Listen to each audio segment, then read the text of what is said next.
Раз. Ребята, если кто-то задает вопрос, нажимаем на кнопочку на микрофоне, задали вопрос, потом выключаем. Понятно все? Молодцы. Потому что трансляция будет идти, онлайн-трансляция на YouTube. Трансляция идет на того человека, который говорит в микрофон. Поэтому лишний раз не нажимайте, если нет вопроса. Когда задаете вопрос, нажимаете, задали вопрос, выключаете. Спасибо.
Добрый день.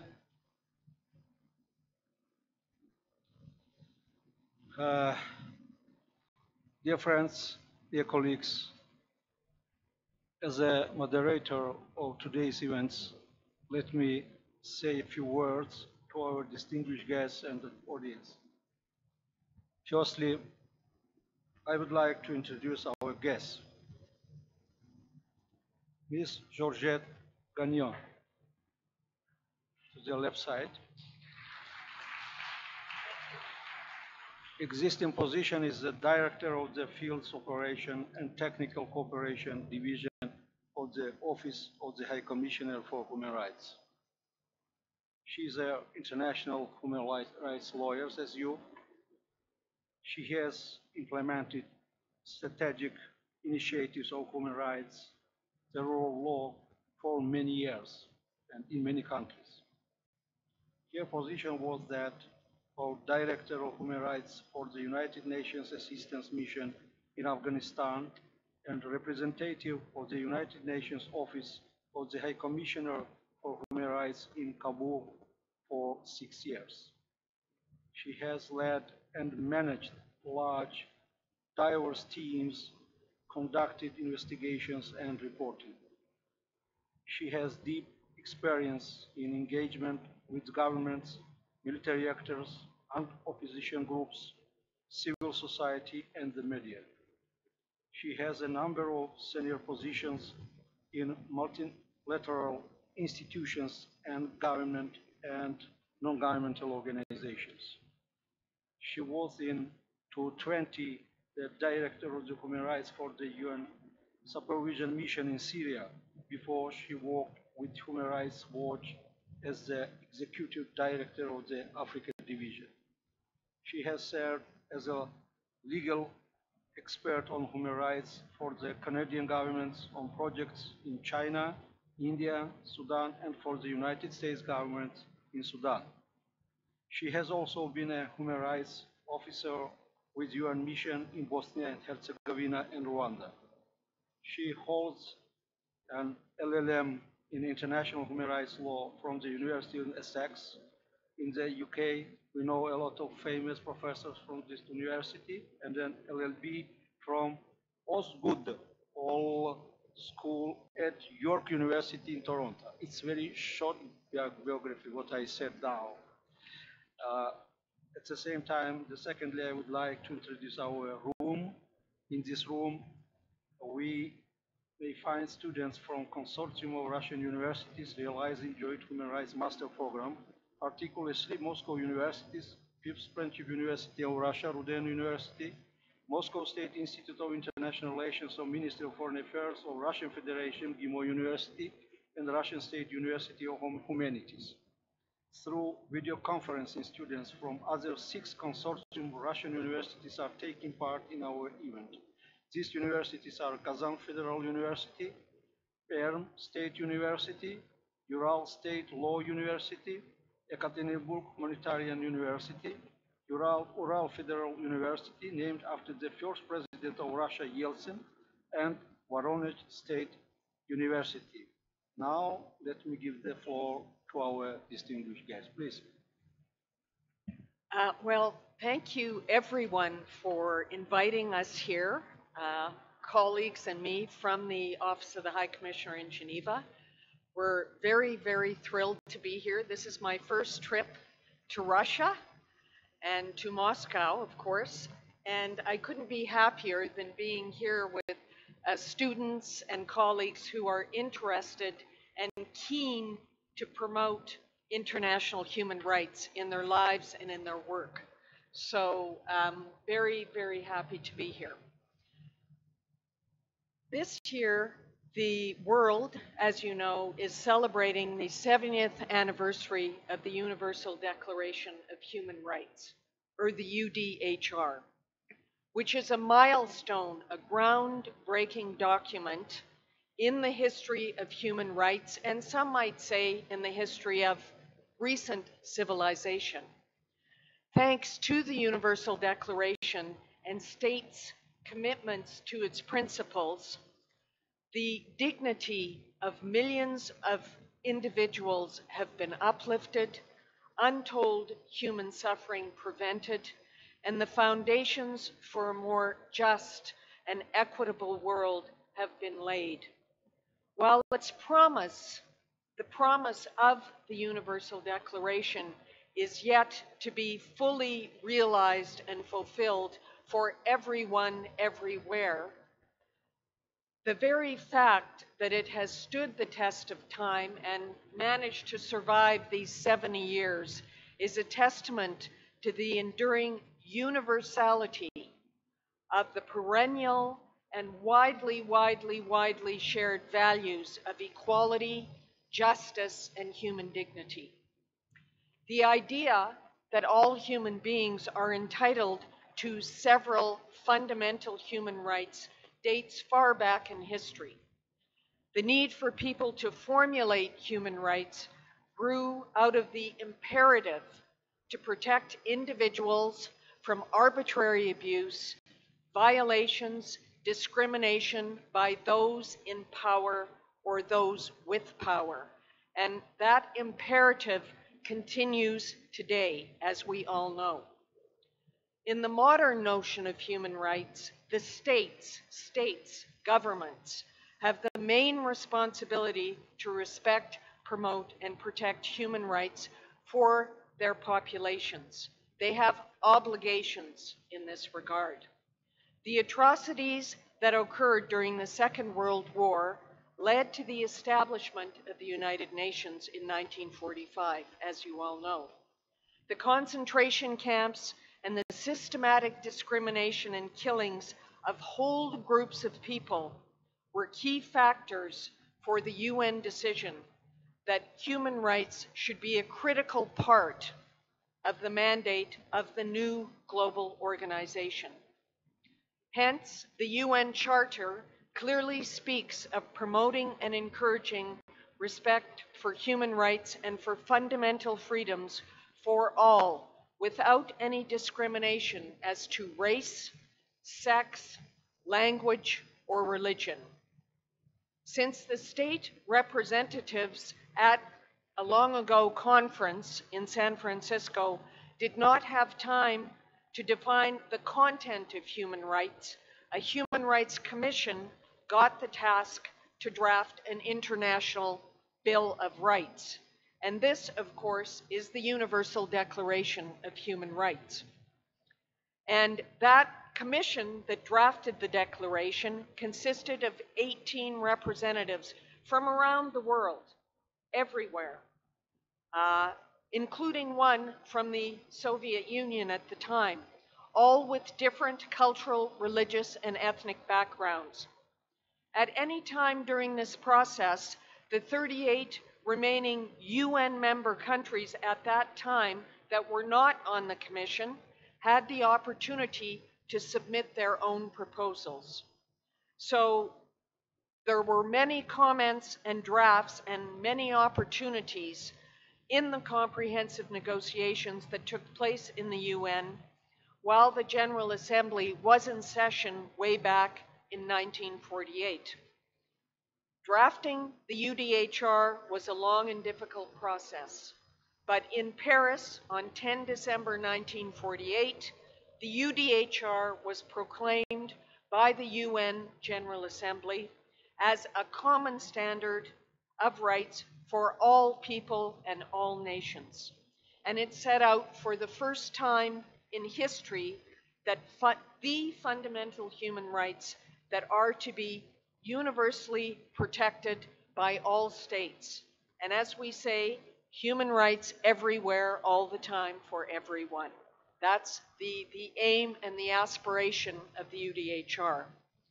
As most of you know, the Declaration consists of a preamble and 30 articles setting forth the human rights and fundamental freedoms to which all of us, everywhere in the world, are entitled to without any discrimination. And Article 1, which is my favorite article, lays down the philosophy on which the Declaration is based. And that is that all human beings are born free and equal in dignity and rights. The rest of the Universal Declaration proclaims a number of the key fundamental rights that we all share: the right to life, liberty and security of the person, the right to define civil and political rights, freedom from slavery, freedom from torture and degrading treatment or punishment, the right to recognition everywhere as a person before the law, the right to an effective judicial remedy, freedom from arbitrary arrest, the right to be presumed innocent until proven guilty, and many other rights, including economic, social, and cultural rights, not only civil and political rights. And these include the right to work, the right to equal pay for equal work, and the right to a standard of living adequate for health and well-being, the right to education. And as I said, there are other key rights. These are only a few. The Declaration also stresses the duty and responsibilities which each individual owes to their community. Now, the universality of all human rights is what binds humanity together, with all our differences, in the conviction that all human life, each human life, is valuable. Everyone is equal in rights and dignity, every single person. It is this universality which has given the UDHR such a deep resonance since 1948. And no other document in history has been translated into as many languages. It has been called the closest humanity has gotten to a global constitution. While the UDHR is today widely held to represent customary international law, it is not a treaty and was not at the time of its adoption considered to be a legal instrument binding on state parties. This is why it is necessary to have the ideals and the spirit and intention of the Declaration enacted in international and national laws, which you've all been studying. And there has been a lot of progress on all of this over the years. As you know, there are 9 core human rights treaties and several optional protocols, which all have their roots or their basis in the UDHR. And most states have ratified all these 9 core treaties. The 1993 Vienna Declaration and Program of Action took this notion of universality in the UDHR one step further by acknowledging the inseparability of all rights. All states recognized that all human rights are indivisible, interdependent, and interrelated. So they all need to come together. Now, human rights demand governments serving the people instead of dominating them, economic systems that enable people to live in dignity instead of exploiting and enslaving them, decision-making systems that are participatory and accountable, not exclusionary, not fostering impunity, not permitting abuses of power to run amok. When human rights are wronged, when violations and abuses generate explosive crises and conflicts, terrible economies and human devastation are the unbearable results. And we see that today. We still see that today, even though there's been many advances in the long march for human rights for everyone. Every step towards greater implementation of the human rights agenda is also an act of prevention. We all need to be working toward ending and preventing human rights violations. That's why we do this. We don't do it for rhetorical purposes or academic purposes. It should have a real impact on individuals. And this strengthens the bonds between communities and reinforces inclusive development and peace. The UDHR lays out the very practical and detailed steps which lead to the effective realization of human rights and can help communities turn away from conflict and deprivation. We, at the High Commissioner for Human Rights, launched a year ago a UDHR campaign to engage a broader base of audiences the world over to help promote understanding of how the Universal Declaration empowers us all, and to encourage further reflection and further action on the ways that each of us can stand up for rights every day. And here in the Russian People's Friendship University, as well as many other universities across the Russian Federation, we feel that the UDHR is alive and kicking, and we hope kicking even harder. The standard-setting provisions of the UDHR and the multiple human rights ramifications that have grown out of it have been integrated in the programs, learning modules, and manuals developed as part of this and the broader Human Rights Masters program. And this knowledge is transmitted and shared.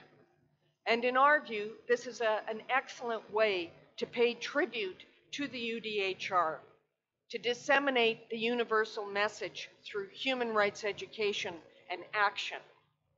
And the Master's program continues its expansion as it continues its expansion, and we hope it does, in the Russian Federation and elsewhere.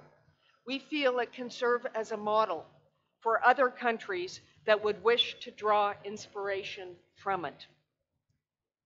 This 70th anniversary is a chance for the world to celebrate the gift of the Universal Declaration and to reaffirm and reinforce the enduring human rights principles and standards it has helped establish. It is also an important reminder of why the United Nations came to be and the purpose we must serve today.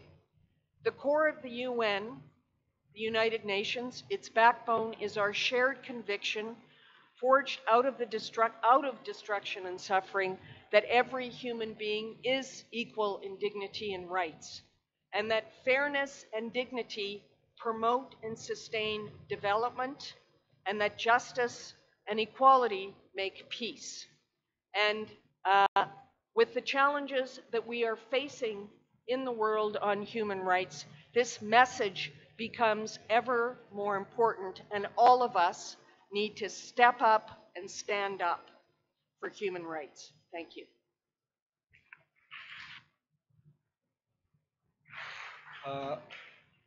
Now we have possibility to ask questions, and I would like to introduce yourself. If you want to say yes to ask something and represent yourself, a student or postgraduate or teachers and so on. But I am using the possibility. Can I ask my question? Yes, because I was thinking. What is your opinion about what extent SDG reflects all human rights? Or by another way of words, what is human dimension? I was asked about the 2030 agenda or the Sustainable Development Goals, which all countries have signed up to. And it is, there's 30 of them. And the idea behind those is that all countries take a number of steps to promote development for each person in a country and that no one is left behind. That is the promise of the SDGs. Now, the SDGs also bring together environmental, economic, social, cultural, and elements. And if you know what the SDGs say, that they have all these different human dimensions in them. Now, it's our view, which is shared within the UN and by member states, that the core of the SDGs is human rights. And the idea that inequality and discrimination is both a cause and a consequence of human rights violations everywhere, and that the SDGs, the commitment that each state has made to the SDGs, will go a long way toward addressing inequality and discrimination, which is what human rights are all about. Please. Question. Please. Thank you very much for your speech. My name is Galina. I'm a second-year master's degree student, and I have a question concerning business structures and human rights. Could you please share your opinion on this topic? And also, do you believe that shifting the current soft law norms that relate to business structures more into the paradigm of hard law would be beneficial in this question? Thank you so much.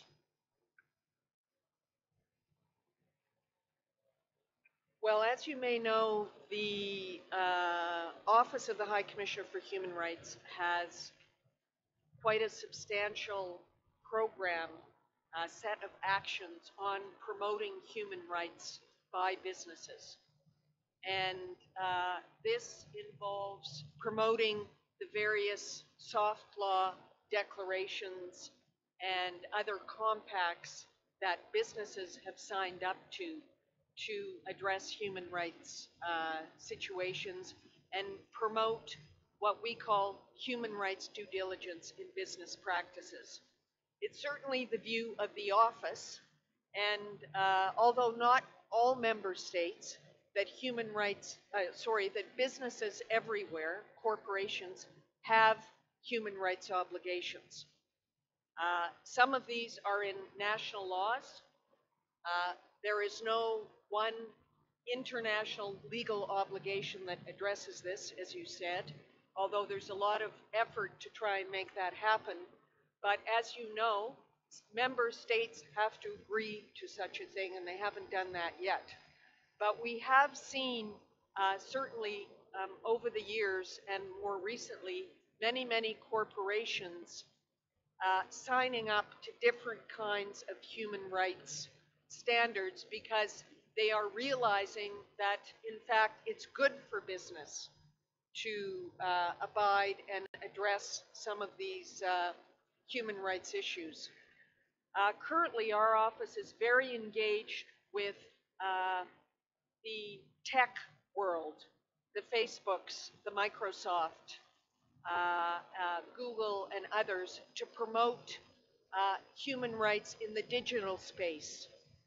Because this is a new frontier, or a newish frontier, and there are issues around privacy, incitement, hate speech, a number of different issues there that really need to be addressed by human rights law, and human rights law needs now to be integrated into all of that. Can I add one thing that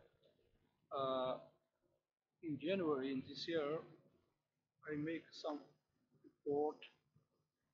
It's a group of experts within the Ministry of Foreign Affairs. Laura himself was presented there about business and human rights. Of course, we are now thinking about the national action plan as other countries have, but till now we cannot. And another one, what is my addition, that we published here within our program, Business and Human Rights. And now we are trying to make second edition to add. And in the last time when I was in the committee, we spoke, we have special declaration about the extraterritorial obligation of the states with the business. And our committee has special issues on that. Please, please. Thank you very much. Thank you, Mr. Bashidze and Madam Gagnon. I have a question about in the case of. My name is Uri.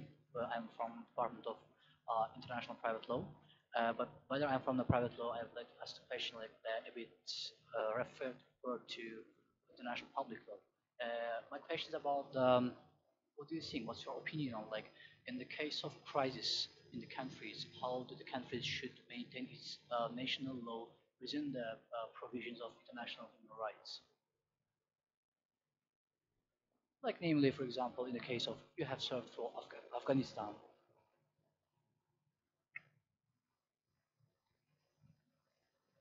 I'm not really sure of your question. Okay, I can a bit like I can just paraphrase.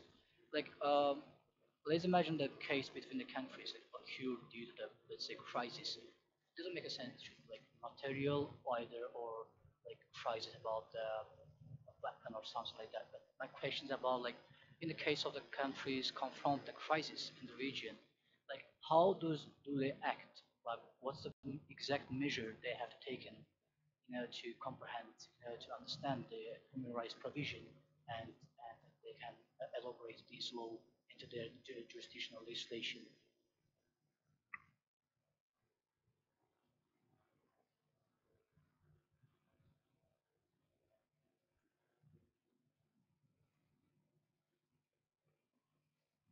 Okay, well, I'm still not perfectly clear, but we have consulted. And I think, I don't know if you're talking about a crisis within a country or a crisis happening next door. Within a country, you would look at the ICCPR and declaring a state of emergency and what rights are non-derogable and which rights are not. I think that's generally how a state is supposed to deal with the crisis inside its own country. This question deals with my activity as a committee because it deals with the austerity measures. And our committee made general comments about that, that there are minimum core obligation of state in spite of this crisis of austerity measures. It's one thing that the state should take some austerity measures and it has retroactive influence on the human rights. This country should be informed to the committee for what reason and what can. It's a general question and you can read about the position of the Committee on Social Reform and Cultural Rights about the austerity measures.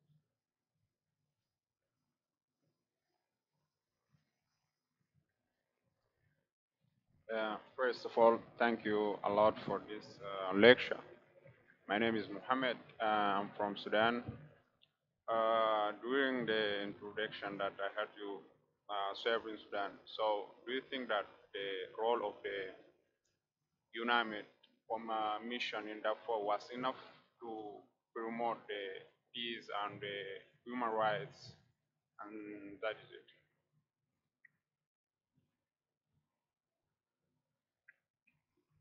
So the question is about the role of the UN mission in Darfur, UNAMID, for those of you who aren't familiar with the mission. And that is a mission of the UN Security Council that has been in Darfur for a number of years and is now going to be transitioning out and into another form of UN presence in the country and in the region. I would say that, in our opinion, the UN mission there made every effort to promote peace and address the many human rights violations and the situation in Darfur. Could more be done? Could more have been done by everyone involved, particularly the government? Yes, of course.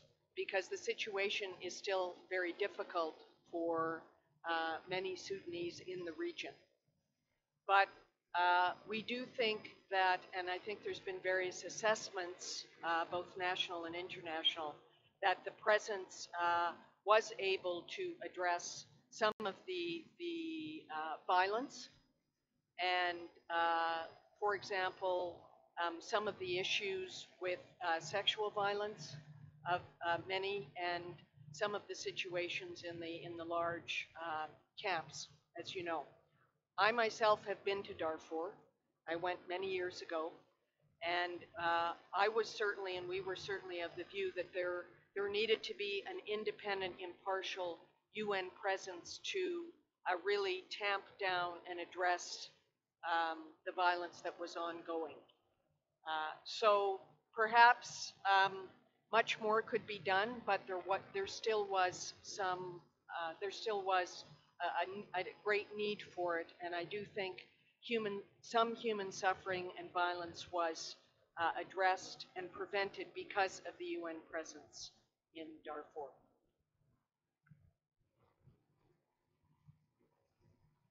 Yes, we just received a question from our colleagues from the Perm University, from the students. And the question is, what is the most complicated and the most efficient in the field, the work of the field, of OHCHR office in the field? Most complicated thing and most efficient thing in the OHCHR work in the field. Well, this gives me an opportunity to talk to you all about how the High Commissioner for Human Rights does its work in the field. And since I'm the head of the field operations, I really should be addressing this to you. As you may know, the High Commissioner has 72 field presences around the world. Now, what is a field presence? Well, a field presence is a group of human rights officers that are in a country, in an office, or in different offices in a country, documenting, monitoring, advocating, and doing different kinds of programs with national actors, governments, civil society, local activists.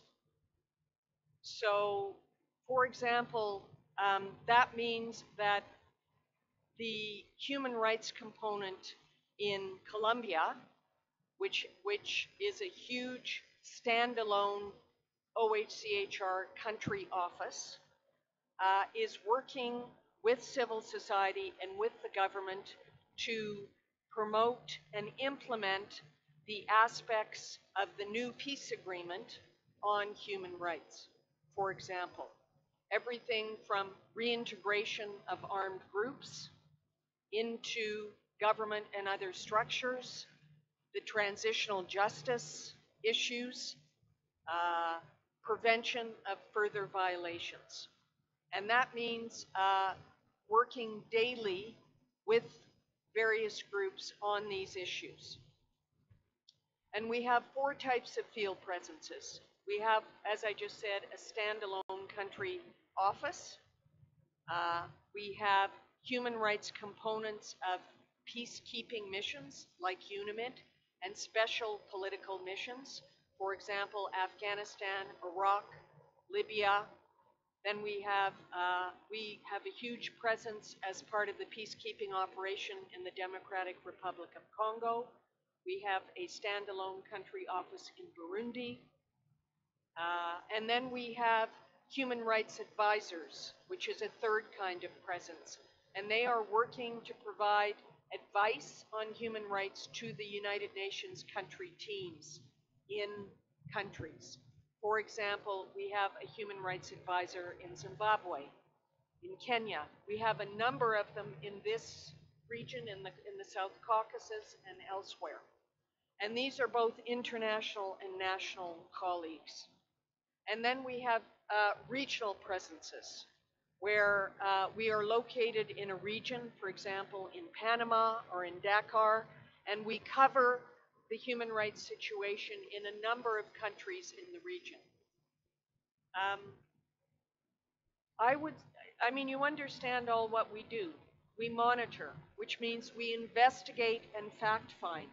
When there's been a human rights violation, mainly massive human rights violations or a pattern of human rights violations, we monitor that, we document it, and we do advocacy to try and end it. We put forward recommendations to the government, to the armed group, to try and get those violations stopped and have accountability.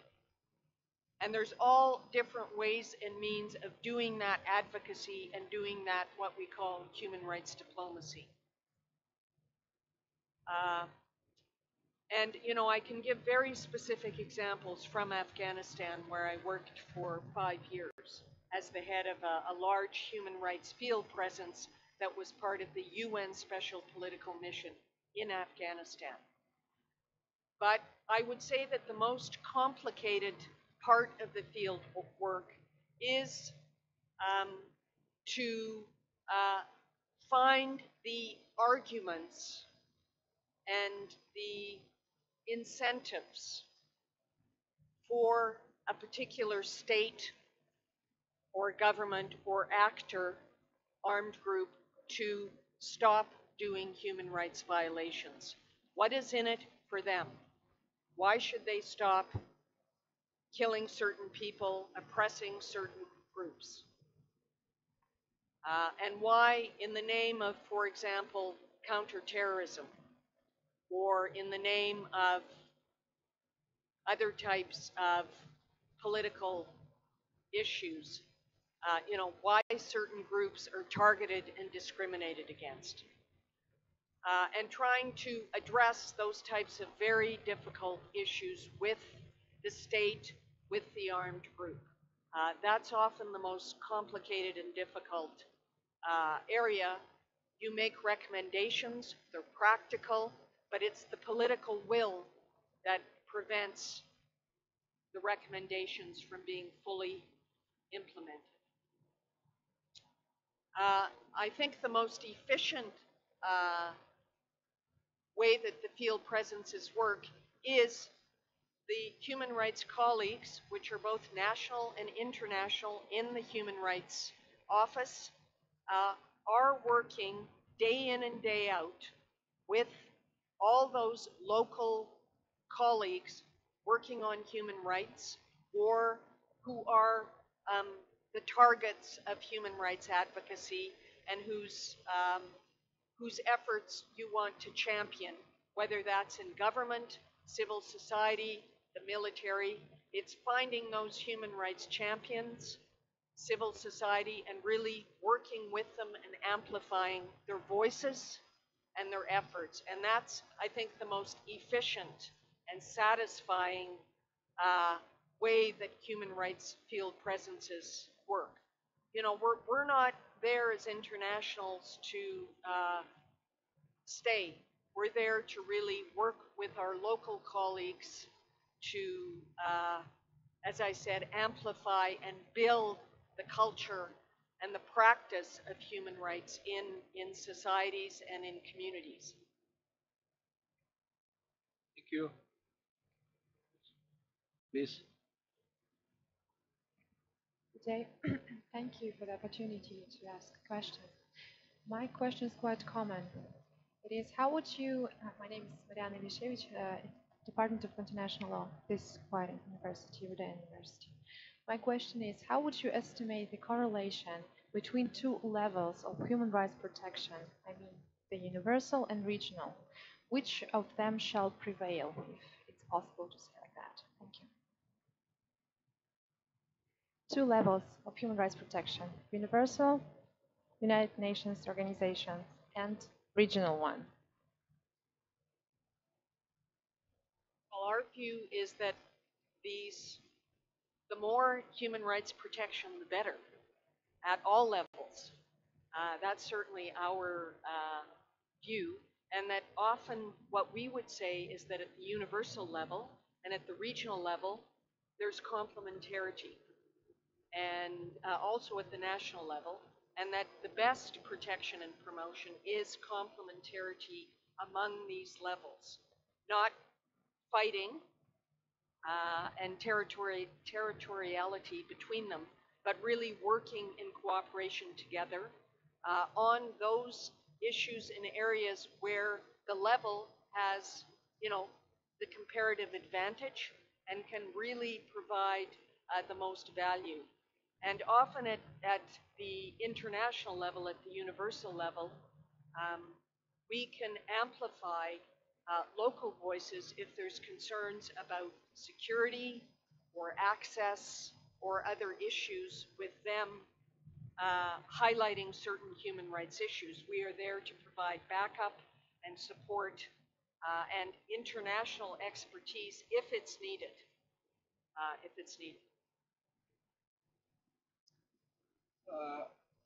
I cannot keep in silence and to say that as an international lawyer, that because of United Nations Charter, it became possible for cooperation of states in human rights. There are Article 1 and 56, and there is also Article 103, which says that the obligation by the Charter has supremacy for other, including regional one. And there is also Chapter 8 of the Charter, which says that regional agreements should be in accordance with international law. If you take the preamble of the European Convention of Human Rights, it says that the European Convention was adopted because to make one step of implementing Universal Declaration of Human Rights. It says that. It means that universal approachment it should be prevailed. It take take into consideration. Please. Thank you very much for today's speech. My name is Lili Njenga from Kenya. I'm studying at People's Friendship University of Russia. A little bit out of curiosity, you say that the UDHR has been translated into a lot of languages. I believe it's one of the most spread out documents. My curiosity is that, for example, in Kenya, we have 44 tribes, and 5 of them are considered the most expansive. Now, in Africa alone, we would not even count how many tribes there are. What is the reality of the translation of this very important document into the local tribes and dialects, especially in the African continent? Thank you. We have a human rights office in Kenya. You may know of it, doing a lot of interesting work. It's our understanding that the UDHR has actually been translated into 500 languages. My colleague tells me that's where it's at. I'm not sure what local languages it has been translated into in Kenya. But it's certainly our view that the more local languages in countries that it's translated into, the better. And we would push communities to do that as far as possible. And there's also a lot of pictorial profiles of the UDHR for different kinds of communities. Yes, I agree, especially considering that a lot of human rights violations and situations happen.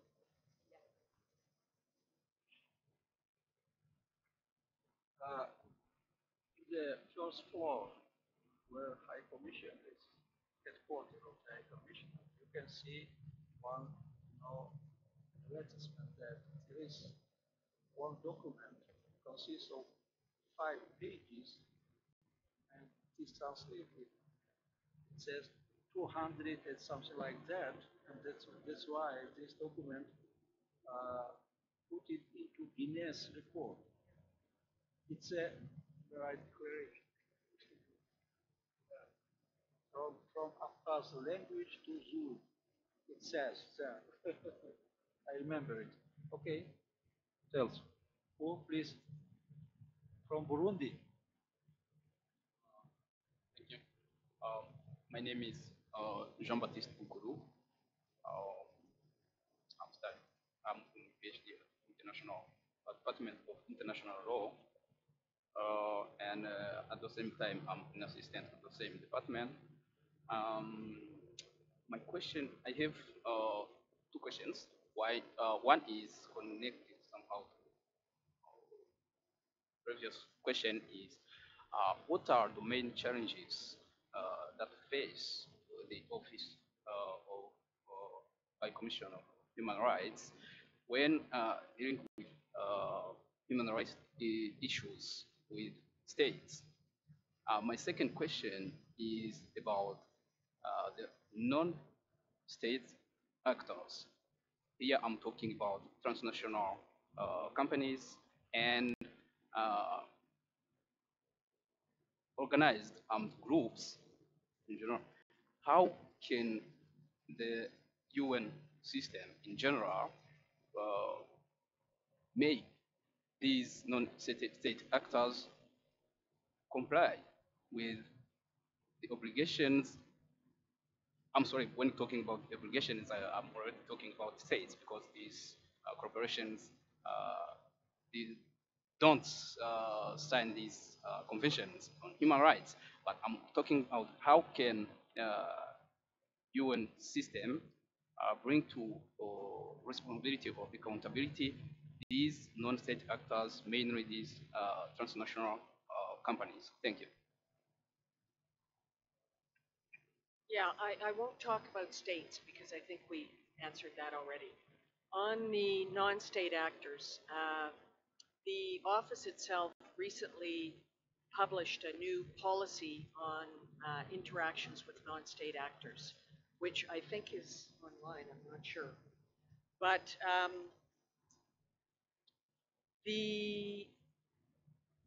there's various ways to do it. And talking about obligations and whether they have obligations under law, for example, in the context of armed conflict, yes, non-state actors do have obligations under IHL, under Common Article 3, and that's clear. But other types of obligations are, under other types of international law, are still somewhat open. So talking about law isn't going to get you very far, unfortunately. It needs to be tied into efforts at accountability and incentives, as I said. So, I can give an example of my mission's discussions with the Taliban in Afghanistan, which of course is a non-state actor in an armed conflict. And a dialogue was opened with them on ending and preventing civilian casualties. And it was a sustained dialogue because the armed group saw it was in their benefit to reduce the number of civilian casualties they were causing in a Hearts and Minds campaign. I don't know if that's clear to everyone, but so on that front, there was an effort to discuss a human rights situation with that armed group. And the organization that is often the best place to do that is the UN, and often the human rights team, because it is impartial and producing impartial and independent documentation and fact-finding. So what we call an equal opportunity critic and an equal opportunity champion. So that while on the one hand, the UN team may be criticizing or calling out or condemning attacks on civilians by the Taliban or an armed group. On the other, the UN team is documenting torture and arbitrary detention of armed group members by the state security services. That shows the UN team is impartial. and is concerned about human rights violations committed by everyone on anyone. And that opens the door to discussion with a range of non-state actors that can promote better human rights compliance by them. I don't know if that makes sense to you all, but that's one example that I have.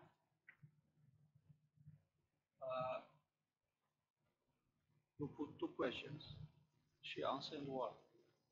Another, what is the challenge? I can say what is the big challenge for office. It's a lack of money, budgetary one. They are doing a lot, but they have very few money. The state should be paid. They don't want to pay. We always say that the United Nations has 3 pillars: development, peace and security, and human rights. And unfortunately, the human rights pillar receives only 3-point-something% of the total budget of the United Nations. So as I say, we're lean and mean, and we would like to be a little bit bigger. I would like to say that this problem is one of the main problems of our program. Because our program is concentrated to touch all these issues. Very sensitive and very complicated. We'll try to do it. Because you rightly mentioned that it's impossible sometimes directly to use all the standards. But the state and international mechanism has a lot of other means, to influence non-state actors and others. We have a lot of.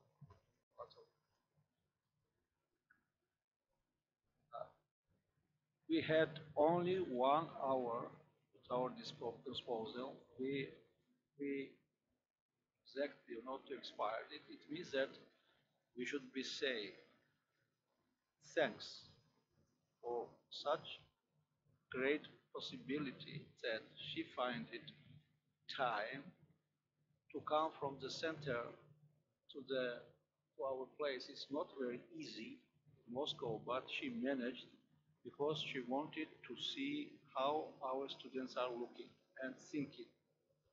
And thank you very much for your interest in lecture and answer of the question. Thank you.